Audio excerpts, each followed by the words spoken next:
What's up guys, Chigs here from Chigs Tech Reviews, and today I'm going to be reviewing the NexGadget 4K waterproof sports camera.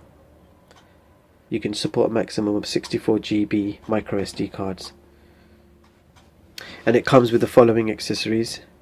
And this is the QR code, so you can download the app.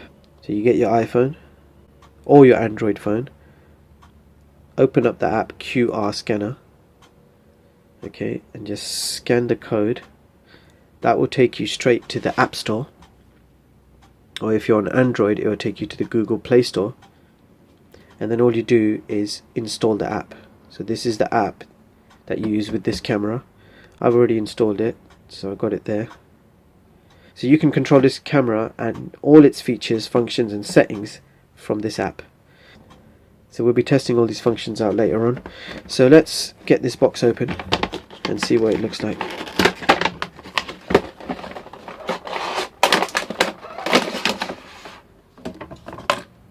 Okay, that's empty. As you can see, there's just loads of accessories. I'm just going to lay everything out on this table.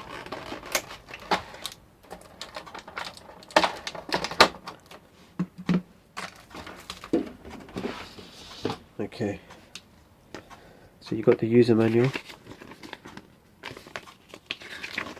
It's in English. So yeah, the instructions are in English and very clear and easy to understand. So let's have a look at the actual device. This is the camera. So it's already in the housing. This is the waterproof housing. So I'm going to show you how to remove it from this case. You got a flick switch at the top. If you press that flick switch and then lift this up, okay, that will release the back door from there, and then you just lift this flap up. There you go. So now you can take your device out from the waterproof case. So just show you the inside of the case. So let's have a look at the camera now. And you can see that the camera is tiny. It says at the front Wi-Fi, 4K and 16 megapixels. You've got the lens and you've got a power button there. So on the right we've got a speaker and an up and down button. These buttons are probably going to allow us to scroll through menus. You've got an OK button at the top and a light indicator. And over here you've got a micro SD card slot, the micro USB charger port, and a mini HDMI port, so you can attach it directly to your television. Okay, so the opening at the bottom is the actual battery. So what's good about this specific model is you can remove the battery and you can buy a spare if you need to. It's a 3.7 volt 900 milliamp battery. Okay, so we're just turning this on.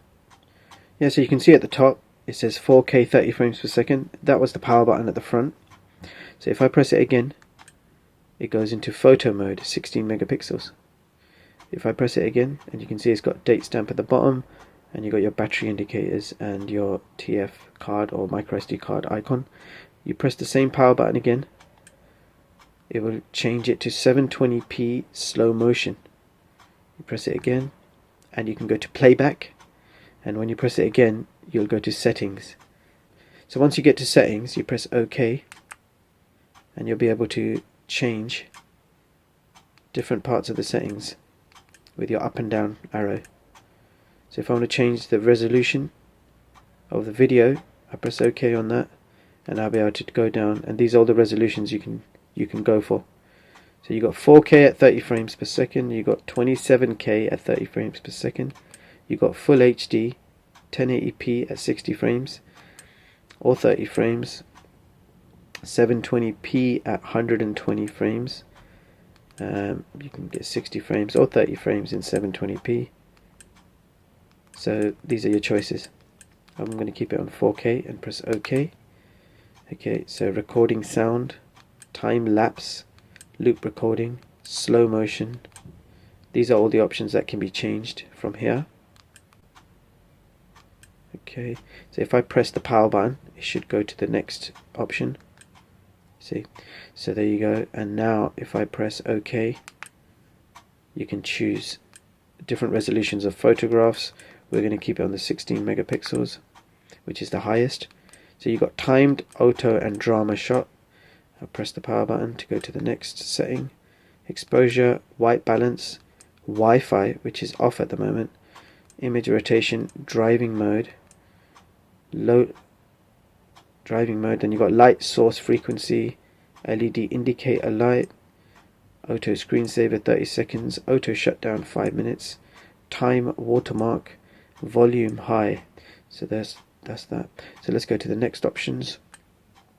Language, date, time, format, restore, reset to factory settings, and the firmware version.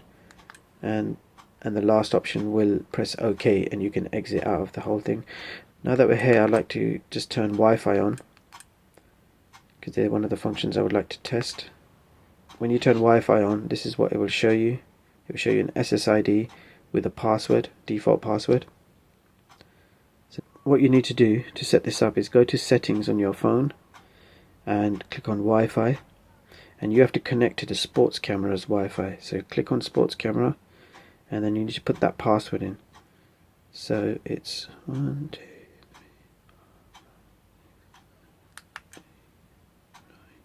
3, 0. Okay, and click join. Okay, so I'm connected to sports cameras. Now it's ticked. I haven't got any bar at the top there, but it is ticked. So now I'm going to go into the app. Okay, there you go. So I'm connected to this. So in order for the Wi-Fi connection to work like it's worked now, you have to keep this screen on here. It says press up to exit Wi-Fi. So you no longer need to control anything on your camera. This camera can just be left alone like this. Now this is what's important now, your phone. So you could take pictures and videos now of everything by just clicking. Okay, by just clicking any of these buttons. You can also view your recordings, and it will tell you how much space you got on the device and the phone. So I haven't put a memory card in here, so it says 0 space. TF card not. So there's no TF card in there or micro SD card in there. Settings. So I'm able to change all the settings and all the functions of this camera and control it with this app. So the Wi-Fi feature is very useful, and you could just mount this on a tripod. You can just mount this on a tripod or something, and you'll be able to control this camera fully with your app. The app works in both iOS and Android. I am currently using this app right now on my iPhone. So you've got a landscape view as well if you want it. So the Wi-Fi function doesn't constantly stay on in the background. You only use it when you need it, and you'll be able to control your device with your phone. That's what it's for mainly. Okay, so if I press the power button, go to the end and press OK, we can exit, and we're back into shooting mode. I'm going to put a memory card in here and test out the quality of video. I'm going to try this SanDisk Ultra 32GB Class 10 memory card. So I'm just going to put this memory card in. Okay, I'm recording video right now. I'm recording it in 4K, 30 frames per second. It says at the top I got 28 gigs available on this SD card to use. You can always change that from the settings. So it's done 44 seconds of video so far. I will put up the video quality on this screen right now so you can see the quality. Okay, I'm recording video right now. I'm recording it in 4K, 30 frames per second. It says at the top I got 28 gigs available on this SD card to use. So this action cam is IP68 certified and will let you go 30 meters underwater and take amazing 4K videos and 16 megapixel photos. You can access all the buttons even with the case on, and the buttons are nice and big. The case is very durable, a very tough case, and it will definitely help protect your camera in the long run. Yeah, so I highly recommend this action cam. It's excellent value for money. Build quality is absolutely amazing. I hope you enjoyed the video and found it useful. Thank you so much for watching.